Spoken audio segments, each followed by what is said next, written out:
Alors ce soir, nous allons parler des archéoptérix. Ce soir, c'est aujourd'hui, oui, parce qu'il fait noir déjà. Alors, vous avez des questions sur les archéoptérix? Non, on a les réponses avec, fait que on passe à un autre sujet. Le Christ, toutes les personnes, les humains qui étaient assujettis ou qui étaient manipulés par le faisceau ou l'atmosphère christique, ont été résorbés. On peut appeler ça le 14e faisceau. Mm-hmm. Le prochain à venir, c'est celui auquel Lazare est rattaché. Mm-hmm. Alors, lorsque Lazare va avoir complètement résorbé le faisceau, nécessairement, toutes les personnes qui sont assujetties ou manipulées par ce faisceau-là vont immédiatement, en tout cas dans un même temps, vont tous décéder. Ça veut dire la majorité des gouvernants de la majorité des nations. Pourquoi pas tous? La majorité. Il y a encore des nations qui sont gouvernées par des imbéciles, qui sont des nations qui ne sont même pas des nations, c'est par accident qu'ils sont des nations.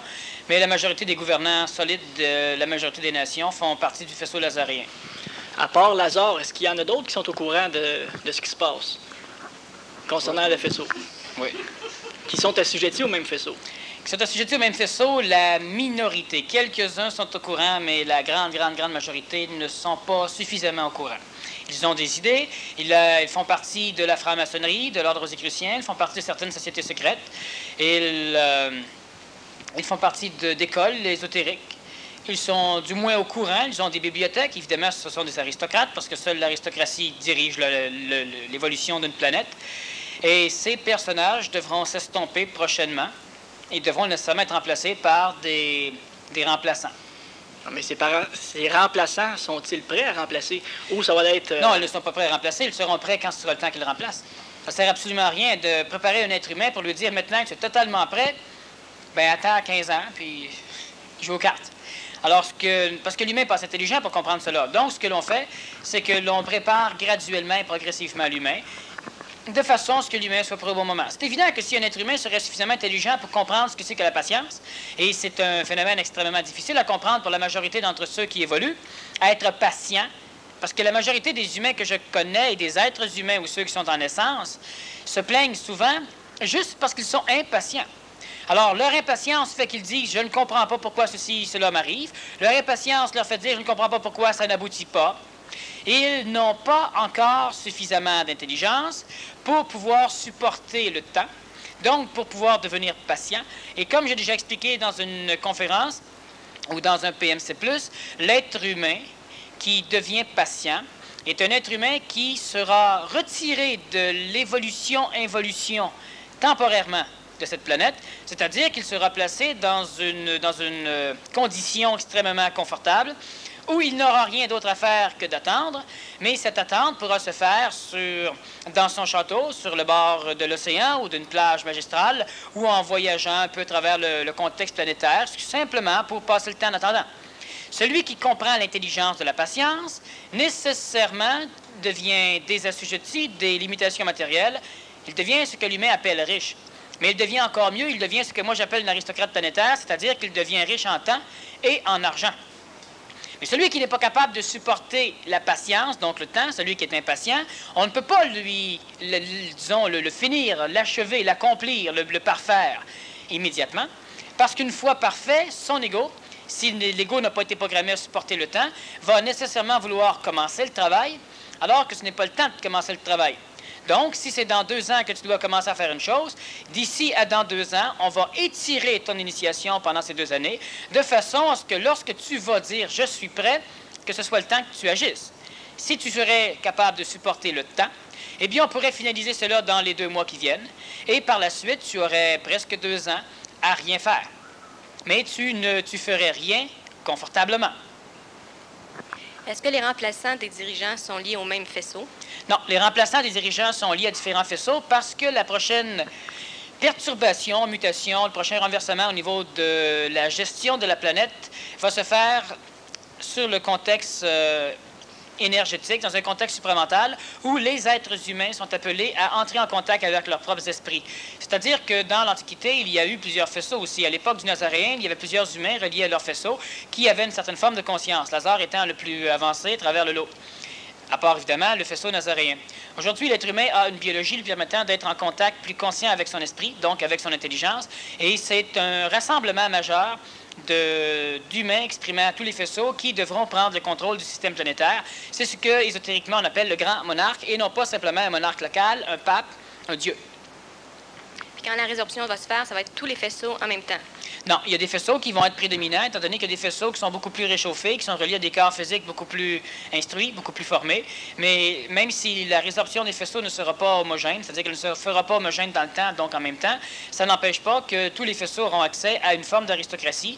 Tous les faisceaux n'auront pas nécessairement accès à la tête de la hiérarchie, mais cela, on s'en fout. Lorsqu'on est intelligent, moins on a à réfléchir, moins on a à faire, mieux c'est. Donc, on ne court plus le haut, on court plutôt simplement son trou, là où on va être bien. Alors, il y a des faisceaux qui seront plus à la tête, mais la majorité, c'est-à-dire tous les faisceaux, auront des expressions humaines qui leur permettront d'être parmi les prochains dirigeants ou gouvernants du système planétaire. L'être humain, par contre, de comprendre différentes choses, c'est qu'il se dit, dépendant de son âge ou dépendant encore de sa condition, moi, je ne suis vraiment pas parti pour être un dirigeant ou un gouvernant. La seule chose qu'il y a, c'est que je répète que l'être humain doit envisager sa vie sur les 500 prochaines années minimum, c'est-à-dire qu'il doit préparer son système réincarnationnel. Il doit savoir qu'étant donné qu'il s'anégoïse, il a nécessairement la création d'un double éthérique, ce qui le rend immortel du point de vue de sa conscience lucide. Et c'est cette conscience lucide, c'est-à-dire vous en tant que mental sans les problèmes de l'ego, qui allez vous se réincarner si, à un moment donné, vos corps physiques meurent avant une fusion avec le double. Donc, il y a, premièrement, ce phénomène. L'être humain devra être un dirigeant si son mental devient un aristocrate. Aris, ça veut simplement dire contrôle, ça veut dire le meilleur, et crassi veut dire que puissance, contrôle. Alors, l'être humain qui devient un aristocrate est celui qui a la meilleure part d'un système d'évolution. Lorsque l'humain vit dans cette vie, il peut observer ce qu'il est, c'est-à-dire qu'il se regarde dans le miroir, et il peut encore prétendre qu'il n'a vraiment rien pour devenir un gouvernant. La seule chose qu'il y a, c'est que si on considère un être humain, et je peux donner des exemples, historiquement, il y en a tellement d'exemples. On peut prendre l'exemple de Napoléon, qui est un simple Corse, qu'on ne sait pas trop d'où il vient, c'est un simple soldat, et lentement, il gravit les échelons, il devient lieutenant, etc., jusqu'à temps qu'il soit l'empereur majeur d'un système de gouvernants. Et s'il s'était regardé dans le miroir, ou si ses parents s'étaient posé la question, est-ce que Napoléon va devenir l'empereur de France? C'est une vraie farce, tout le monde aurait ri. Si on prend l'exemple d'Adolf Hitler, qui, lorsqu'il était en prison pour un paquet de conneries, il était simplement à travailler, à haïr le monde, à haïr les Juifs, et quelques années après, c'est le Führer maître, parce qu'il y a plusieurs Führers dans l'époque du Troisième Reich, et il gouverne la majorité de l'Europe. C'est toujours fait d'une façon belligérante parce qu'il manque d'intelligence à travers l'expression de ces personnages. Ce que je veux dire, c'est que ce n'est pas parce que vous vous regardez présentement dans le miroir que vous pouvez décider ou comprendre ce que l'avenir vous réserve. Il faut que l'être humain s'achète une paire de bottes. Je l'ai dit souvent. Une grosse paire de bottes avec une batterie dedans et un moteur, puis une paire de bottes qui court après pour leur botter le derrière. Bon. L'être humain a simplement besoin de ce genre de choses. L'être humain est présentement placé dans une vision médiocre de sa constitution parce que ce n'est pas le temps. Alors, l'être humain se dit, oui, mais pourquoi moi? Pourquoi moi? Pourquoi moi? L'être humain n'a pas de moyens pour pouvoir sonder sa génétique. Il n'a aucun moyen pour sonder ce qui lui reste de son ego. On en a parlé un peu dans un PMC+. L'être humain a la faculté de savoir ce qui constitue son ego, ce qui provient du passé pour constituer sa problématique d'involution, c'est-à-dire de stagnation contre le mental, mais il n'a pas encore de façon de sonder ce qui lui reste de sa génétique ou ce qui lui reste de son facteur réincarnationnel. L'humain, présentement, c'est exactement comme si on vous dit... On vous laisse, vous êtes comme des éléphants, de toute façon, on en a déjà parlé aussi. Vous avez, lorsque vous étiez jeune, il y a cela quelques milliers d'années, été attaché avec une immense chaîne après un poteau, après un arbre. Et vous avez appris à ne pas vous éloigner, parce que chaque fois que vous vouliez partir, la chaîne vous retenait et elle vous meurtrissait le pied. Aujourd'hui, comme les éléphants, une fois que les éléphants sont dressés, on les attache seulement avec une petite corde, avec une ficelle. Du moment qu'il sent le contour autour de sa jambe, il sait qu'il ne peut pas s'en aller. Évidemment, s'il voudrait partir, il partirait. L'humain, il ne lui manque pas grand-chose. Sauf que vous devez autoriser votre mental. Je parle à l'ego. Autrement dit, le mental, tout ce qui chez vous est suffisamment lucide, doit travailler à programmer l'ego pour que l'ego vous autorise à être. Et l'ego se dit, oui, mais à être quoi? On s'en fout.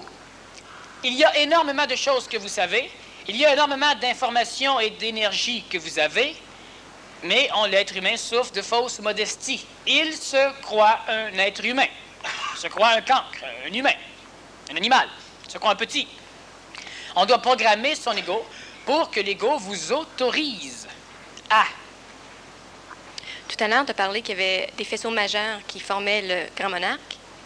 Est-ce que le faisceau majeur est au Québec? Il y a des faisceaux majeurs. C'est que tous les faisceaux réunis ensemble dans une coordination reliée par l'intelligence forment le Grand Monarque. Le Grand Monarque, ce ne sera pas un personnage à barbe qui va se promener dans une chaise triporteur pour donner des ordres. Le Grand Monarque, c'est une condition planétaire qui fait référence à l'expansion de l'intelligence à travers des corps physiques de différentes nations. Et il y a combien de faisceaux majeurs? Bien, il va en rester 12.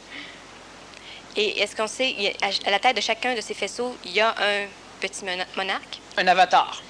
Et est-ce qu'il y en a au Québec de ces avatars? Oui. Qui?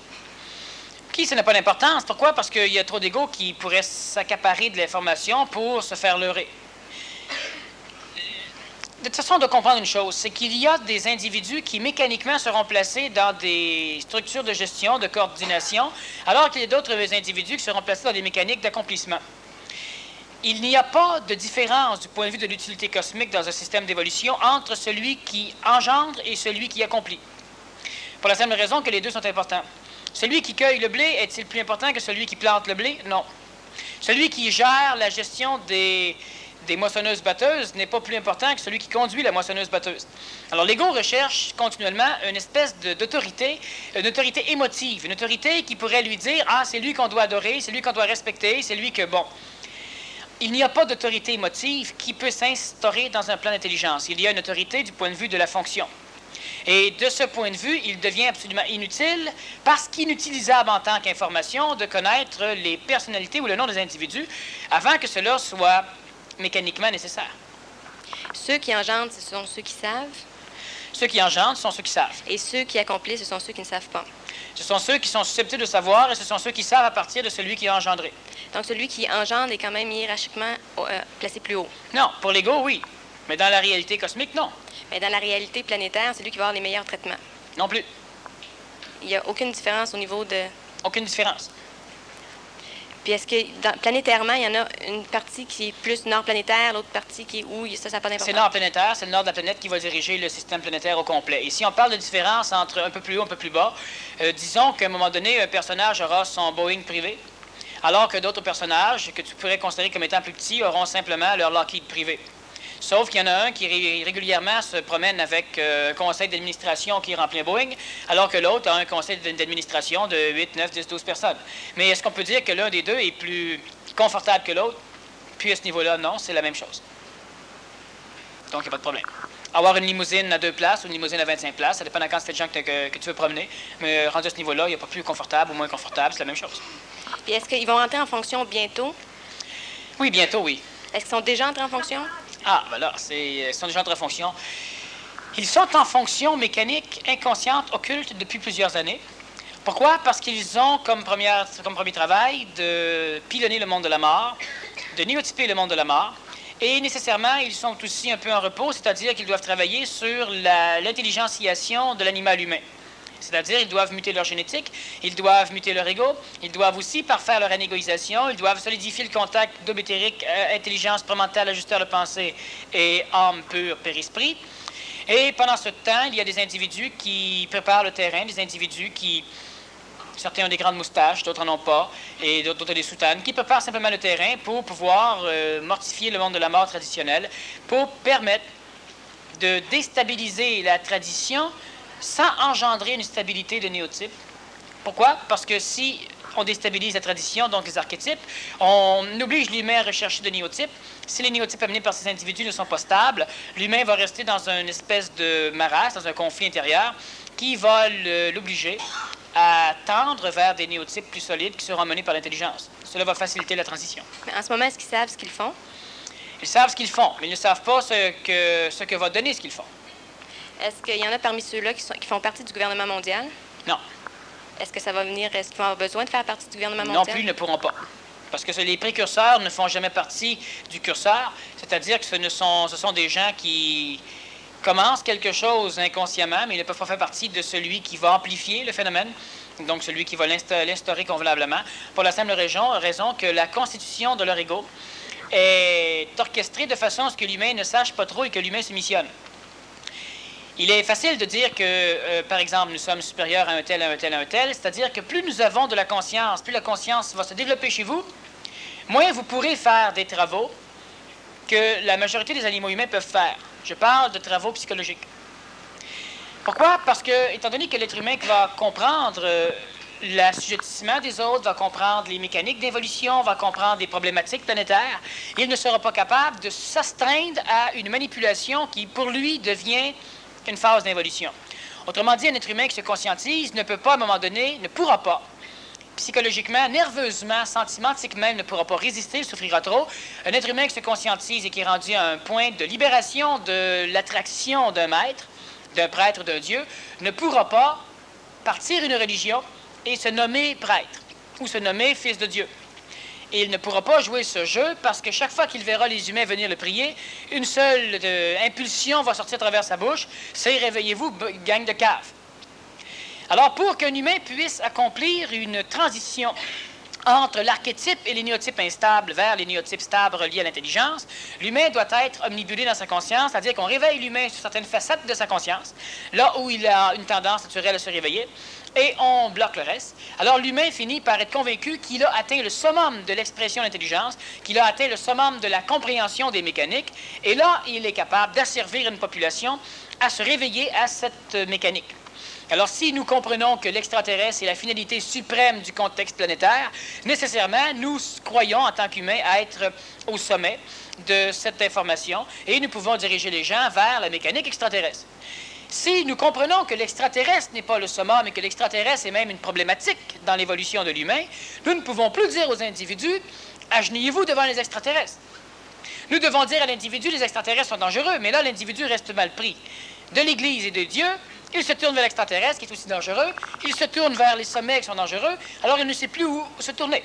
Alors, certains vont lui dire, tournez-vous vers vous. Et nous poursuivons, oui, mais faites attention à vos égaux. Pour certains humains qui ont une conscience génétique, une conscience réincarnationnelle, une conscience mentale apte à supporter ce genre de débéquillage, ces êtres humains ont l'opportunité d'être supramentalisables. Ils sont donc aristocratisables, c'est-à-dire qu'ils peuvent finir par être les meilleurs, les plus parfaits dans le contrôle de la puissance. C'est l'aristocrate. Maintenant, l'être humain ne doit pas égoïquement vouloir être le meilleur. Quand on dit le meilleur, on fait référence au terme même de l'aristocratie. Aristos, meilleur. Et cratie, on le dit encore, puissance, contrôle. Lorsque l'être humain devient suffisamment supramentalisé, lorsque l'être humain a suffisamment de structures nerveuses lui permettant de supporter son ignorance, donc lorsqu'il est évolué, il ne peut pas faire le travail de ceux qui évoluent les autres. Actuellement, le gouvernement mondial est-il formé d'aristocrates planétaires? Le gouvernement mondial, les gouvernements de toute façon ont toujours été formés d'aristocrates.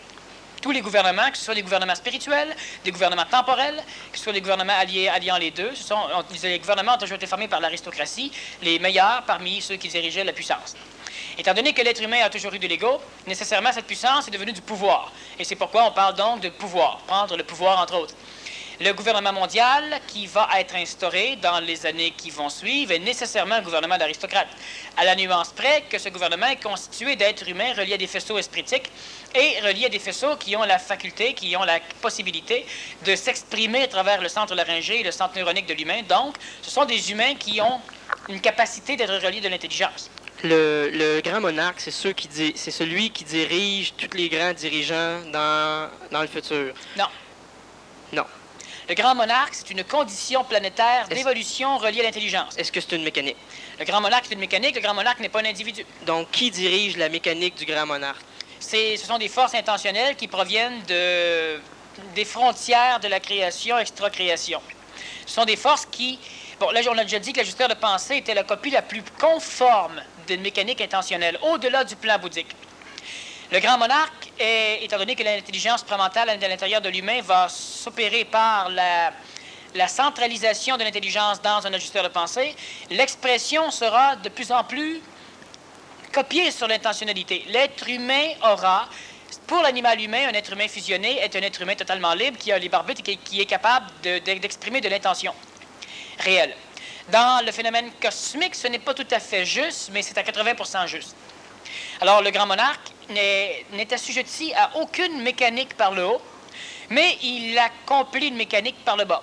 C'est-à-dire que si, au-delà de la conscience du grand monarque, il y a une liberté totale, dans l'expression de l'animal humain sous le contexte planétaire, un contexte évolutionnaire, il reste des mécaniques qui vont assujettir le grand monarque à un non-libre arbitre qui sera estompé et digéré progressivement. Autrement dit, le grand monarque, c'est-à-dire l'intelligence supramentale à l'échelle du plan planétaire, sera progressivement, grâce aux humains connectés, donc aux aristocrates planétaires, capable de digérer les lois archétypales qui obligent l'humain à une mécanique réactionnelle. Donc, les êtres humains vont être fusionnés avec le grand monarque. Il n'y aura pas de décalage entre les êtres humains et le grand monarque. Tous les êtres humains qui seront capables de recevoir de l'intelligence supramentale, quel que soit le faisceau, seront ou feront partie du grand monarque. Le grand monarque, c'est l'intelligence supramentale, ce n'est pas un être humain qui va donner des ordres. Et le grand monarque, lui, a un décalage par rapport à l'intentionnalité extra-créationnelle. Le grand monarque la tête du grand monarque est presque intentionnelle, alors que les pieds du grand monarque, qui sont les humains, vont être reliés à une mécanique non libre arbitre qui progressivement va être digérée et dans quelques années, après l'instauration du grand monarque, l'intelligence aura totalement la liberté de s'exprimer à travers un contexte. Ce ne sera pas un libre arbitre total, on parle encore de 80% de liberté avec un 20% de non-libre arbitre, pour la simple raison que l'intelligence sera toujours assujettie à évoluer l'involution, donc elle sera assujettie à accomplir une mécanique ou accomplir une action qui dépend d'un autre phénomène, l'involution, donc de ce point de vue, elle n'est pas totalement libre, sinon il n'y aurait même pas d'involution, d'évolution ou de création. Est-ce que c'est la première fois qu'un grand monarque est instauré depuis la création? Si nous parvenons au grand monarque, dans le système créationnel, ce sera la première fois qu'un grand monarque naît de l'évolution, à travers toute la création. Il y a d'autres mécaniques hiérarchiques similaires au grand monarque qui sont en phase d'involution et qui proviennent de l'involution, c'est-à-dire qu'ils ne sont pas suffisamment refroidis. Si nous parvenons jusqu'au grand monarque, et il y a une partie de l'histoire de l'humanité qui y parvient. Alors, lorsque nous parviendrons au grand monarque, le grand monarque sera pour la première fois une entité ou une mécanique, ou disons pas une mécanique nécessairement, mais l'expression de l'évolution. Ce sera la première fois dans la création. Est-ce qu'il y aura des policiers dans le grand monarque? Non, pas nécessairement. Tous les dirigeants qui seront des aristocrates supramentales feront partie de la monarchie, la grande monarchie. Absolument. Et ce qui va les distinguer, finalement, pourquoi on va lui attribuer le titre de grand monarque? On ne leur attribuera pas le titre. Pourquoi ils seront des grands monarques? C'est parce qu'ils auront une même conscience ou un même point de vue. Exact. Alors, ils seront toujours d'accord, c'est ça? Autrement dit, ils seront tous des traîtres. Un envers l'autre ou envers le monde de la mort? Envers les nations, envers les archétypes, lorsque des êtres humains prendront le contrôle, par exemple, de l'Union soviétique, des États-Unis d'Amérique, du Canada, du Québec, de la France et de plusieurs autres pays, ils seront des dirigeants qui, archétypalement, doivent préserver leurs frontières. Étant donné qu'ils seront assujettis à une même conscience, ils n'auront pas le goût de préserver leurs frontières, ils auront le goût de fusionner les frontières. Alors, lorsqu'à un moment donné, le Canada et les États-Unis, d'ailleurs, c'était en marche au niveau de la communauté économique européenne, il y a une fusion des frontières qui s'en vient. Il y a une fusion des frontières commerciales entre le Canada et les États-Unis qu'on appelle le libre-échange. Lorsque, c'est le phénomène nazarien, ça va de soi, mais c'est la même mécanique, c'est une préparation des terrains. Lorsque les individus, les aristocrates prendront le pouvoir, dans les termes actuels, ils prendront le gouvernement en termes de puissance, dans les termes de demain, ils auront une tendance innée à se sentir confortablement amis des autres dirigeants. Et progressivement, ils manipuleront les populations, ce que les populations acceptent, très graduellement, une fusion pour éliminer les nations, donc éliminer les frontières. De ce fait, ils deviennent tous des traîtres à la nation, du point de vue du langage actuel en termes de politique. C'est le grand monarque. Donc, progressivement, le grand monarque, l'intelligence supramentale exprimée à travers différents corps physiques, va prendre le contrôle du système planétaire. Tellement plus simple, tellement plus logique. Est-ce possible que le grand monarque... Tout est possible. Non, mais celui que, du point de vue de la population, sera grand monarque, il n'aura rien à voir avec ça, mais acceptera l'idée des aristocrates supramentales conseillers. Ben, c'est ce qui va arriver. Mais est-ce que ça peut n'être que ça? Non, ça peut être ça, et ça va, dans bien des cas, être ça. C'est-à-dire que beaucoup d'individus ne se présenteront pas en politique, mais serviront justement de conseillers à différents ministères, à différents organismes, sinon carrément au gouvernement, comme c'est déjà le cas. En Angleterre, ce que vous appelez la Dame de Fer est régulièrement conseillé par des êtres qui font partie de la franc-maçonnerie. Donc, par des êtres qui ont une relation lazarienne, par des êtres qui sont en contact. Et ces êtres qui sont en contact avec ce genre d'énergie, nécessairement conseillent ce qu'on appelle la Dame de Fer. Et au Canada, c'est la même chose. Aux États-Unis, c'est la même chose. En Chine, ce n'est pas la même chose. C'est la même mécanique ou la même... c'est la même situation. C'est la même... on va dire la même mécanique, mais ça n'a rien à voir avec l'évolution ou la supramentalisation ou... C'est exactement en relation avec la supramentalisation. Les individus ne sont pas conscients, c'est tout. Mais les individus ont l'impression que telle ou telle chose est bonne et ils vont communiquer leur intention, c'est-à-dire qu'ils vont confirmer les désirs et les objectifs des gouvernants. Parce que les gouvernants étant des êtres humains encore trop égoïsés, ils ont besoin de se faire confirmer leurs propres idées. Alors, ils vont confirmer simplement, ils vont se servir de confirmateurs, ils vont confirmer certaines tendances de l'ego et du mental de certains dirigeants à accomplir des choses. Mais ils vont se confirmer mutuellement. Si, par exemple, les gens, les conseillers présentement, ceux qui conseillent, confirment aux dirigeants certaines choses, mais eux, quand ils confirment, n'en sont pas convaincus de ce qu'ils amènent. Ah, il y en a qui le savent, il y en a qui ne le savent pas. Il y a certains dirigeants qui sont totalement supramentales. Mais pas comme l'individu. Il y a une poignée de dirigeants, de conseillers et de dirigeants, une poignée réellement, qui sont en contact, suffisamment conscients avec l'énergie supramentale. Certains l'appellent supramentale, d'autres l'appellent sur d'autres dons. Il y en a quelques-uns, vraiment pas énormément. Ils n'ont pas accès à répondre à des questions parce qu'ils ne seraient pas capables de s'empêcher de communiquer cela aux gouvernants ou de l'appliquer s'ils sont déjà les gouvernants, mais ils savent qu'ils sont manipulés par une force d'intelligence. Mais ils ne la comprennent pas. Ils ne la comprennent pas. Mais ils savent. Ils savent que ce n'est pas un dieu, ils savent que c'était puissant, ils savent que ce n'est pas une mécanique extraterrestre dans le sens ovni, ils savent ce genre de choses. Si tu discutes avec eux, ils vont immédiatement aimer discuter avec toi parce que tu vas leur amener des mots qu'ils n'ont pas, parce qu'ils n'ont jamais eu nécessité de ces mots, et c'est préférable qu'ils n'aient pas ces mots non plus, pour la simple raison que s'ils les auraient eus, ils auraient parlé comme avec ces mots au gouvernement ou au peuple. Un être humain qui a suffisamment d'informations, de plus en plus l'être humain qui s'aristocratise vivra une problématique, celle où il en sait tellement qu'il ne sait plus quoi faire sur le plan planétaire. Celle où il en sait tellement que finalement il en sait vachement trop pour être efficace. On pourrait se dire, comme dans la mécanique du Téflon, c'est une mécanique assez facile, on n'a qu'à donner un cours pour aider les parents et les professeurs à s'occuper de l'enfant Téflon. Et là, immédiatement, on a l'impression qu'ils devraient faire 25 séminaires pour arriver à nous comprendre. Alors que si une personne, un psychologue conventionnel, lit les 3 volumes que j'ai écrits et qu'il décide de donner des cours, alors lui pourra faire de l'argent parce qu'il n'aura pas de problème. Il va donner exactement ce que les gens ont besoin. Et nous, si on veut donner la même chose, on a toujours l'impression qu'on leur donne rien. Ce rien est énorme pour les individus. Nous, on veut donner des escaliers. Ils ont besoin d'une marche. Alors, la majorité des aristocrates doivent, et c'est pourquoi les dirigeants de certains pays ainsi que les conseillers n'en savent pas plus, parce que s'ils en sauraient trop, ils ne pourraient plus rien faire. Ils deviendraient inefficaces. Mais actuellement, est-ce que c'est tout de même plus intelligent dans leur pays qu'ailleurs? Ce n'est pas plus intelligent dans leur pays, c'est que le contexte planétaire est de plus en plus intelligent. Il y a des pays qui vont drainer du karma et souffrir, et nous, si on observe ce genre de dirigeants, on va dire qu'ils sont totalement débiles, alors qu'en réalité, du point de vue planétaire, c'est parfaitement intelligent. Et il y a d'autres dirigeants qui augmentent leur puissance. Il y a des entités supramentales qui manipulent l'Union soviétique, et il y a des entités supramentales qui manipulent l'Angleterre, exemple. Et lorsqu'il y a eu une confrontation entre l'Union soviétique et l'Angleterre dans les îles Malouines, par personne interposée l'Argentine, l'Angleterre devait initiatiquement, comme quand on vous écœure, vous devez, à un moment donné, surmonter un problème et décider qu'il y en a marre. A fait, et ces 2 intelligences supramentales qui, manipulant l'humain pour que l'humain s'éveille, vont s'afficher.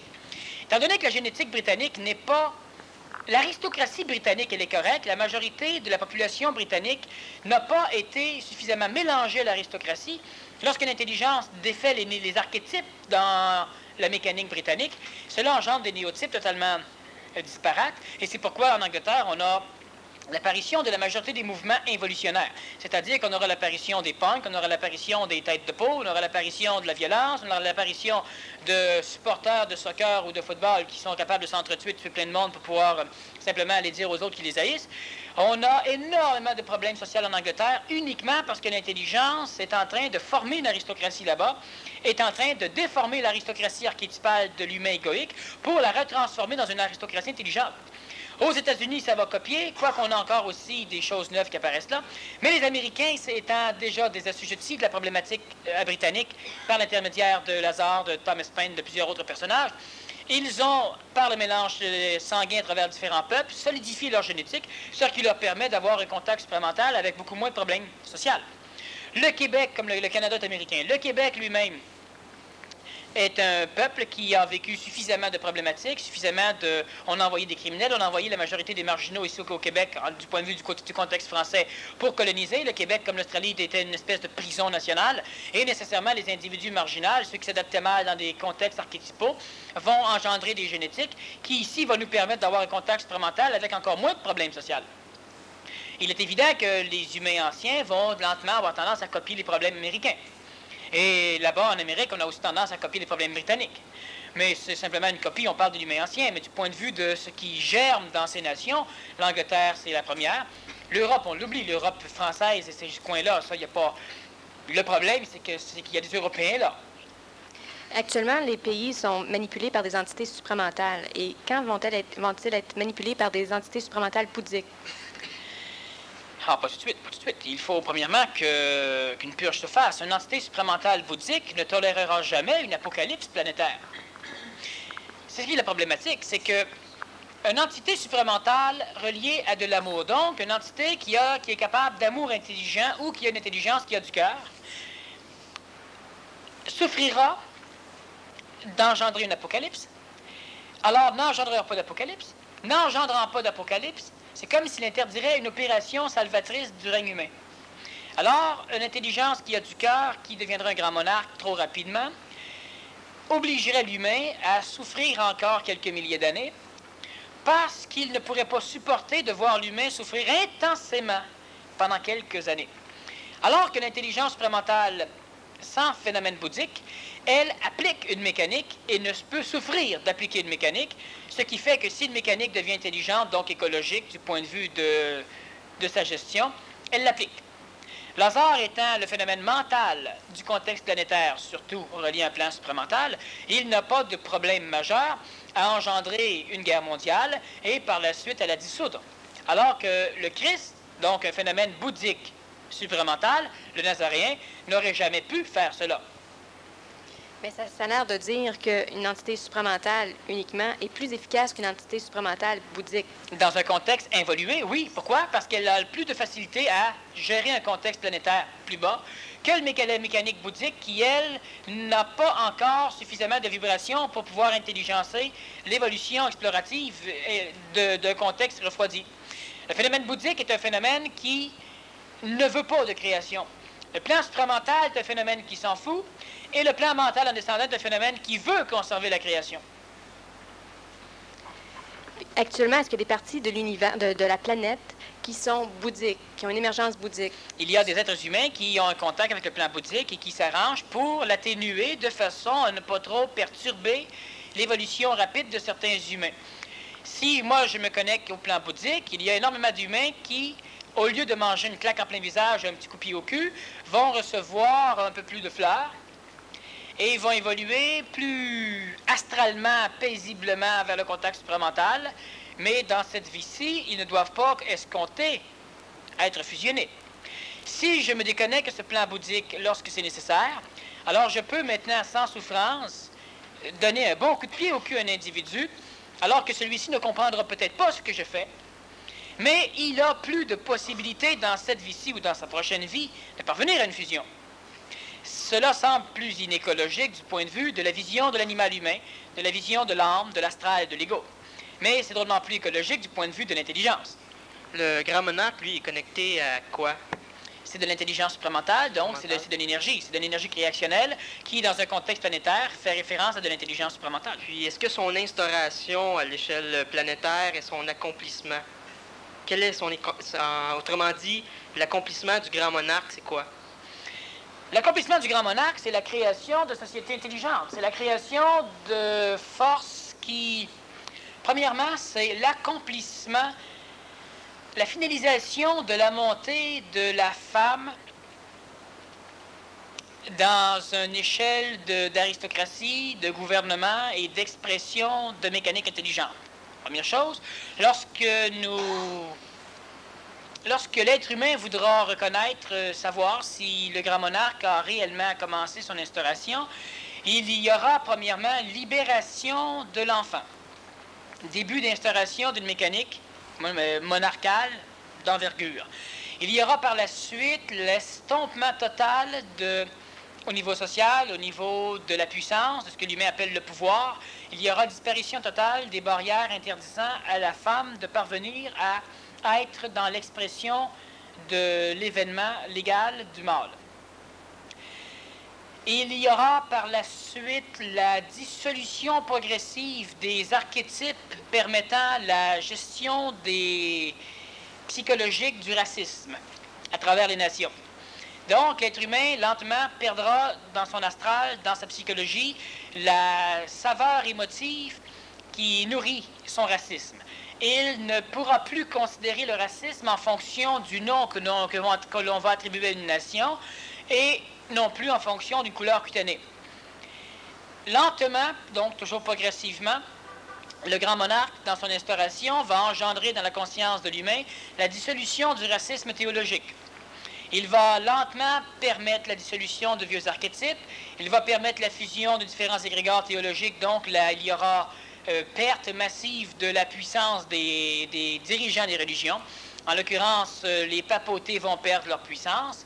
Et il y a évidemment des religions qui vont essayer d'engendrer des guerres pour ne pas mourir. En l'occurrence, la religion musulmane peut faire ce genre de choses. La religion catholique aussi, de toute façon, va le faire, comme différentes religions que l'on appelle athées. Par la suite, il y aura dilution de certaines frontières réelles, des frontières politiques entre des nations. Il y aura l'instauration progressive ou l'acceptation progressive d'un langage universel, une forme de dixitera, c'est-à-dire un langage planétaire. Et l'instauration du grand monarque va se poursuivre dans ce genre d'expression. Il y aura évidemment un consensus du point de vue de l'écologie planétaire qui sera fait à l'échelle planétaire. À l'échelle internationale, il y aura donc ce genre de Est-ce qu'il va toujours demeurer après que ça va être accompli ou il va totalement se dissoudre pour laisser place à un autre Non, le grand monarque, lentement, va atterrir et va être digéré par l'humain. Donc, l'humain vivra dans un contexte intelligent, qui nécessairement est harmonieux. Mais est-ce que le grand monarque va exprimer du supramental bouddhique? Le grand monarque, dans sa terrestrification, ne sera uniquement qu'intelligence supramentale, et lorsqu'il sera digéré, il sera de l'intelligence supramentale bouddhisée reliée au phénomène intentionnel. Parce que ce que tu as mentionné, c'est tu emploies les mots progressifs, donc ça a une consonance bouddhique. Non, c'est une consonance ajusteur de pensée, c'est une consonance qui est simplement mécanique, qui fait que l'humain ne peut pas être manipulé au-delà de sa capacité d'être manipulé, qui fait que l'humain ne peut pas non plus être intelligencé au-delà de sa capacité de supporter de l'intelligence, ce qui fait que les humains vont tellement souffrir du contact supramental ou de la descente du grand monarque, ils vont tellement souffrir qu'ils vont se battre entre eux. Cela ralentit la descente, cela fausse l'expression d'intelligence et cela va nécessairement missionner des individus et progressivement, donc parce que l'humain ne peut faire autrement que de fonctionner progressivement, cela va se faire. Mais ça ne se fera pas d'une façon bouddhique, c'est-à-dire que s'il doit y avoir de la souffrance, il y aura de la souffrance. Mais pas chez les individus qui ont un contact contrôlé avec un ajusteur de pensée, pas chez les individus qui ont suffisamment d'informations et qui se servent de leur information. Tout à l'heure, je discutais avec deux personnes et je leur disais que finalement, l'humain devient une librairie. La majorité des personnes ici sont des libraires. Si vous vous réchauffez un peu dans votre langage et que vous discutez avec un psychologue, vous allez le planter comme il faut. Si vous vous réchauffez dans votre langage, qui que ce soit, et que vous discutez avec un ministre, avec un professeur, avec un sociologue, vous allez le planter comme il faut. Vous pourrez le suivre, mais il ne pourra pas vous suivre. Et ça, qui que ce soit ici. Sauf que vous êtes des libraires, c'est-à-dire que si l'on va vous consulter, vous aurez des livres à nous suggérer. Vous aurez de l'information à nous donner. Mais vous ne lisez pas vos livres. Vous n'appliquez pas votre information. Et c'est pourquoi le libraire peut se dire, moi je vends des livres en économie, mais je ne vois vraiment pas comment tu peux prétendre que si je voudrais, je pourrais devenir un très grand économe ou un très grand économiste. Je ne vois pas. Ben, les caves qui viennent acheter tes livres, eux autres, ils lisent tes livres, puis ils deviennent des économistes, puis ils deviennent des économes. Puis toi, ben, tu les vends, les livres. Alors, t'espères qu'il y en a beaucoup qui vont vouloir devenir économistes et économes parce qu'ils vont faire plus d'argent en vendant plus de livres, au lieu de te retourner puis de les lire, tes livres. Et il faut appliquer. L'humain qui, présentement, a de l'information, il a de l'énergie. Cette énergie est une bombe. Elle peut exploser. On en a déjà parlé. Elle doit exploser en groupe et non pas exploser seule. Parce que l'humain ne sera pas capable, dans son ego, de supporter une explosion d'intelligence seule. L'humain souffre de fausse modestie, à cause que l'humain a de l'ego. Et l'ego a besoin d'un confirmateur. Il n'y a personne sur la planète qui s'est baptisé lui-même. Il a dû être baptisé par quelqu'un d'autre parce qu'il a dû être confirmé par quelqu'un d'autre. Que ce soit Jean qui baptise le Nazaréen, que ce soit n'importe qui d'autre. L'humain a besoin d'un confirmateur. S'il éclate seul, il ne peut supporter dans sa fausse humilité ce qu'il vient de découvrir. Il a l'impression qu'il est en train de devenir fou ou folle. Alors que n'importe qui pourrait dire « tu n'es ni fou ni folle, je te reconnais ». Et ça stabilise l'ego. Ce n'est pas une carotte, c'est une stabilité de l'ego. Et l'ego va poursuivre son anégoïsation. L'humain est une librairie, l'humain a suffisamment d'informations. Et maintenant, il est temps que l'humain transforme l'information en énergie. Et je reviens encore sur la même sempiternelle idée. L'humain doit travailler, programmer son ego pour parvenir à monnayer son intelligence. Cela veut dire se missionner ou convertir. Sinon, on n'a pas assez de pouvoir pour influencer tout le reste de la planète à faire ce que nous, on aimerait faire amener une société dans laquelle nous, on voudrait fonctionner. Sinon, on veut se retirer, on veut vivre sur deux plans. Si, par exemple, le grand monarque dirige présentement, il va être obligé de vivre sur deux plans. Il ne pourra pas accepter de continuer à vivre dans la merde qui dirige. Il vit sur deux plans. Tu as raison. Puis est-ce que ça va continuer comme ça? Il va venir un temps qu'il va pouvoir y aller à fond de train et faire appliquer ce que lui, il désire et qu'il soit appliqué. Le grand monarque, on revient encore à l'intelligence supramentale, exprimée à l'échelle d'une collectivité. Les individus restent individuels dans leur conscience, mais il y a beaucoup d'individus reliés à leur propre intelligence ou centrés dans leur intelligence. Donc, collectivement, il y a de l'intelligence, c'est le grand monarque. Le grand monarque vit nécessairement dans deux contextes, parce que le contexte planétaire le refuse. Plus l'être humain va devenir aristocrate, plus l'être humain va être capable d'exprimer de l'intelligence, plus l'être humain va ajuster son langage, plus l'être humain va rendre esthétique ce qu'il exprime en termes d'onde de forme, plus l'être humain va, et quand je parle d'esthétisme, je parle d'intelligence. Je ne parle pas de mettre plein de maquillage pour plaire aux animaux humains.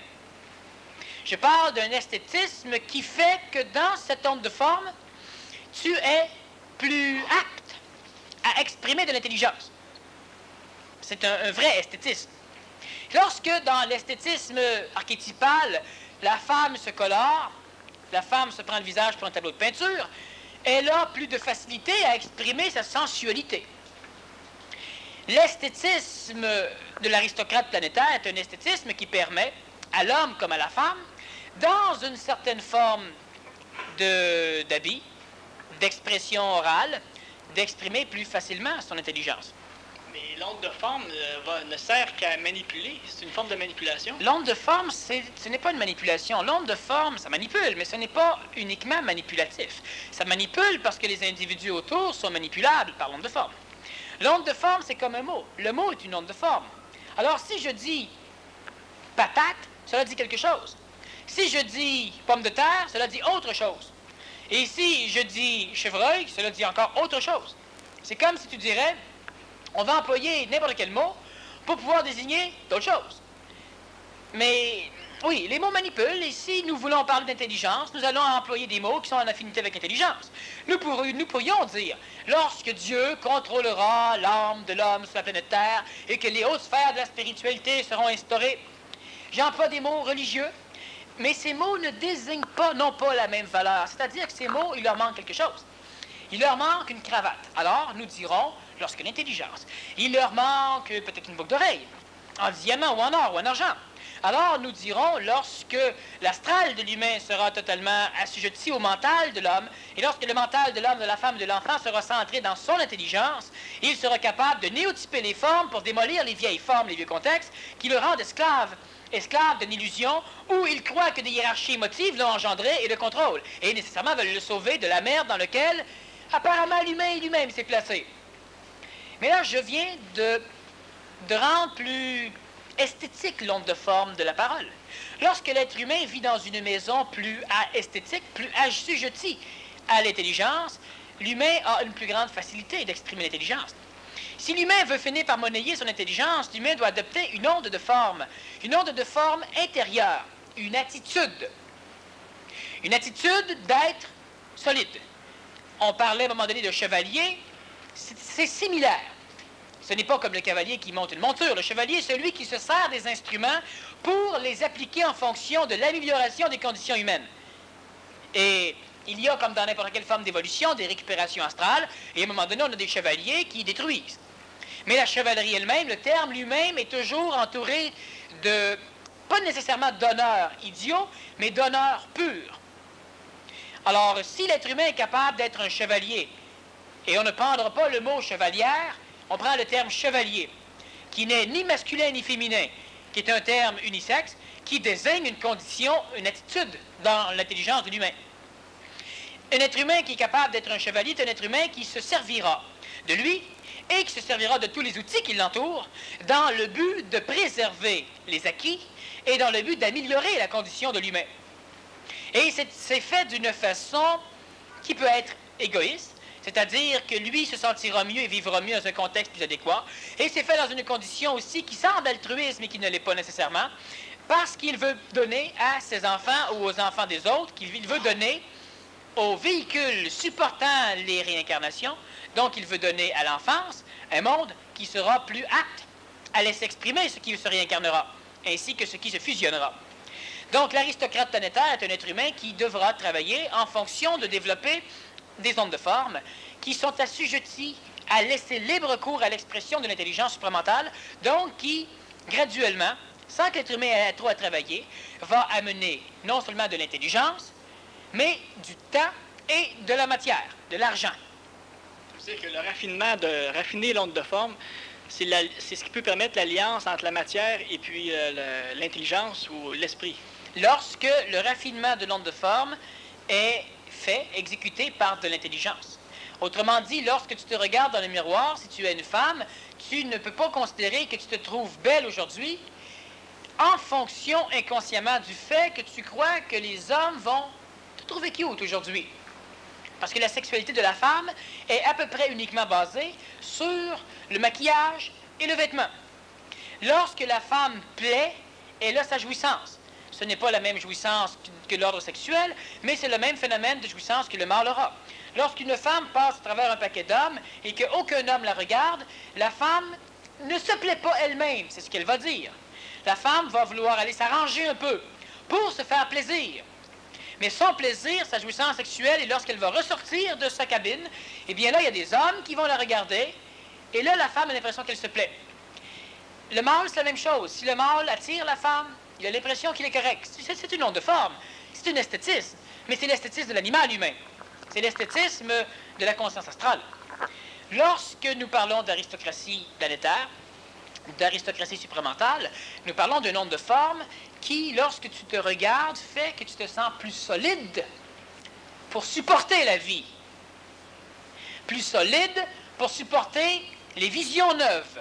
Plus solide pour communiquer avec un individu. Et là, tu as une onde de forme, un esthétisme aristocrate. Lorsque tu vas te battre, tu t'habilles en combattant. Tu vas être plus capable de supporter et d'exprimer de l'intelligence rapide à travers une mécanique, un événement de guerre. Lorsque tu rentres en affaires, tu abordes un onde de forme qui va permettre à l'intelligence de te traverser pour accomplir et fermer des affaires. Lorsque l'on parle donc d'aristocratie, lorsque l'on parle de l'onde de forme, ce n'est pas une onde de forme qui plaît à l'ego, elle peut plaire à l'ego. C'est une onde de forme qui rend plus solide le véhicule qui exprime l'intelligence. Lorsqu'un individu parle avec la tête toujours un peu croche, lorsqu'il regarde par là-bas, il lui manque dans l'onde de forme quelque chose pour que l'intelligence s'exprime. Il exprime une intelligence colorée, il exprime de la mémoire d'intelligence, il exprime de l'incertitude, il exprime le passé. Mais lorsque l'humain n'est pas capable de contrôler sa puissance oculaire, il exprime aussi de l'orgueil.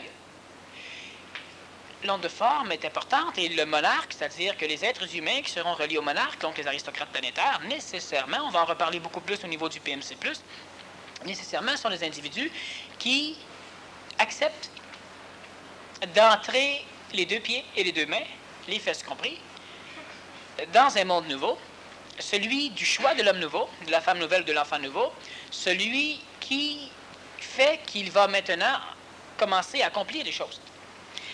Et l'être humain, l'ego de l'homme, n'a pas encore la conscience de ce que veut dire accomplir des choses. Parce qu'il ne se sert que de son expérience du passé, il regarde ce qu'il a accompli, et à partir de ce qu'il a accompli, il essaie de vérifier ce qu'il pourra accomplir. Mais il n'est absolument pas dans la bonne trame.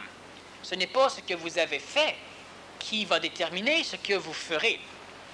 Quand je rencontre des ex-ministres du Parti québécois, quand je rencontre certains personnages et que je discute avec eux, je me rends compte qu'ils sont, dans la majorité des cas, vos inférieurs. La nuance, c'est que la vie les a menés un jour à crier plus fort que d'autres et à se faire élire. L'ex-ministre du Travail du Parti québécois, lorsque j'ai animé quelques émissions de radio avec lui, c'est un personnage qui est extrêmement intéressant, extrêmement plaisant, mais je connais énormément d'humains qui sont drôlement plus puissants que lui. Et on peut rencontrer différents ministres qui sont encore actuellement en fonction et qui sont partis de leur sous-sol. Et on va dire, oui, mais c'était un dirigeant de la Banque nationale du Canada. Ouais. Par contre, au niveau de l'efficacité, ils sont plus efficaces, étant donné qu'ils sont rendus là. Même pas. Mais, parce qu'à un moment donné, il y a le phénomène d'être intelligent, mais que ça ne sert à rien. Oui, et c'est sûr aujourd'hui que lorsque tu deviens ministre, tu n'as pas la puissance qu'il faut, tu te rends compte qu'une fois ministre, tu ne peux pas y arriver à faire bouger les fonctionnaires. Les ministres sont pas plus efficaces. Si je vous donne l'outil, la machine, pour que tous vos conneries soient récupérées et éliminées par les fonctionnaires, et que le taux d'intelligence soit dilué et terni par les fonctionnaires, ben vous serez efficace. Vous aurez une secrétaire qui va vous rappeler régulièrement ce que vous avez à faire. Alors, présentement, tu oublies tout chez vous. Vous aurez des personnes qui vont vous booker des réunions, qui vont vous dire qui rencontrer, rencontre pas un tel, rencontre celui-là à place, des individus programmés qui ne font que ça. Puis vous allez dire, ah oui, bon, oui, tu penses que, OK, qu'est-ce que je dois lui dire? Ben voici le texte, apprends ça un peu, tu apprends ça un peu, puis tu n'apprends pas tout. Les ministres arrivent avec le papier, puis ils lisent un peu. Ils sont même pas capables de régler des conflits de travail absolument idiots. Ils ne règlent pas des problèmes de BPC, ils ne règlent pas des problèmes de pollution, ils ne règlent pas des problèmes d'enlèvement, ils ne règlent pas des problèmes d'incendie de forêt. Ils ne règlent pas grand-chose. Ce sont les mêmes humains qui, au départ, avaient des problèmes à régler leur budget familial et qui se ramassent à gouverner. Et on va dire, oui, c'est plus facile de régler un budget provincial ou c'est plus difficile. Ça dépend. Ça dépend. Si le contexte économique planétaire fait que c'est plus facile, c'est plus facile. Si c'est plus difficile, c'est plus difficile. L'humain est exactement le même. L'efficacité, je parle au niveau, comme si on donne des cours, on ne sait pas comment former le cours, puis un psychologue ordinaire saurait comment former le cours parce que c'est quoi donner au client. C'est la même chose pour en politique. Il est efficace au point de vue il peut entrer là plus facilement. Non, c'est que tout ce qu'il faut faire, c'est que lorsque l'être humain devient plus conscientisé, lorsque l'être humain, comme dans votre cas, devient plus ouvert, lorsqu'il a, entre guillemets, trop d'informations, simplement, c'est que plus vous avez de l'information, plus vous semblez être anachronique. Vous êtes en avance sur votre temps. Mais si on est en avance sur notre temps, réunissons-nous entre nous pour être dans notre temps. Et ce que nous devons appliquer à l'échelle planétaire, communiquons des bribes à certains individus comme si on leur donnait des idées et laissons-les le faire. Alors, un psychologue ne donnera pas un meilleur cours. Un psychologue ne peut pas former un cours. Le psychologue, lui, va s'arranger pour que quelqu'un lui forme un cours où il le donnera pendant 5-6 années jusqu'à temps que finalement, il élimine les parties puis qu'il ramasse les parties qui fonctionnent. Le psychologue n'est pas capable de bâtir un cours. Mais si nous nous adressons à une personne qui structure des cours, mais elle, hélas, ne sait jamais comment inventer un cours. Si on lui donne toute l'idée, elle le structurera, le cours. Et là, le psychologue pourra peut-être l'enseigner, et peut-être même pas, ça dépend de sa fausse modestie. Il se dira, je suis un psychologue, moi je ne suis pas un professeur. Qu'est-ce qui fait chez moi que je peux enseigner? Alors, il y a une grosse nuance. Présentement, dans ceux qui se conscientisent, ils sont capables d'enseigner, de former des cours, d'organiser des cours. La seule nuance qu'ils ont, c'est qu'ils ne sont pas encore capables de se déplacer de leur point de vue jusqu'au point de vue de l'élève. Ils vont se déplacer au point de vue de l'élève lorsqu'ils auront l'élève. Mais ils vont être capables de se déplacer jusqu'à un certain niveau et ils vont bâtir une publicité de l'information qui passe en haut de la tête des individus. Les individus, s'ils sauraient ce que c'est, ils seraient emballés, mais ça passe en haut de la tête des individus. Mais ce n'est pas un problème, ça, c'est une question d'expérience. Il suffit simplement de tenter sa chance un peu plus jusqu'à temps que l'ego finisse par instruire suffisamment à l'ajusteur de pensée de quelle façon on doit ajuster les choses en fonction des animaux humains. Il y a une simplicité totale dans cette expression. La seule chose qu'il y a, c'est qu'on doit réapprendre encore une chose, à être patient. Et l'humain, même l'humain qui dit « Oui, mais moi, je suis patient. Mais là, je suis tanné. Fait 2 mois que je suis patient, là. » Non, il n'est pas patient, il n'est pas patient. Il attend en gueulant, il se ronge des ongles ou les ongles des autres, mais il n'est pas patient. Celui qui est patient est celui qui ne souffre pas d'attendre, celui qui essaie des choses. Celui qui ne dit pas « Bon, ça y est, on s'est encore fait fourrer. » On ne s'est pas fait fourrer.